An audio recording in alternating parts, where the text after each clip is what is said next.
সালাতে দোয়া কবুল হয়। সালাতে দোয়া কবুলের তিন জায়গা। একটা হচ্ছে তাকবীরে তাহরিমার পরে আমরা সানা পড়ি না, আমরা তো একটা পড়ি।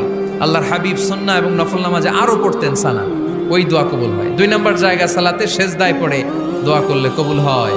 আকরাবু মা ইয়াকুনুল আবদু মির রাব্বিহি ওয়া হুয়া সাজিদ ফাকফিরু ফিহি দুআ।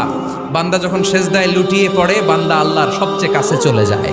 কিন্তু বিশ্বনবী বলে, সেজদাটা তোমার রবের কুদরতি পায়ের উপরে পড়েছে। সেজদায় পড়ে দোয়া করেন।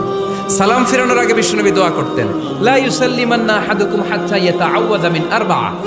আল্লাহর হাবিব বললেন, চার জিনিস থেকে পানাহ না আছে আমার কোন উম্মত যেন সালাম না ফিরায়। তারা যেন পড়ে, আল্লাহুম্মা ইন্নী আউযু বিকা মিন আযাবিল কবর, আউযু বিকা মিন আযাবি জাহান্নাম, আউযু বিকা মিন ফিতনাতিল মাহইয়া ওয়াল মামাত, আউযু বিকা মিন ফিতনাতিল মাসিহিদ দাজ্জাল।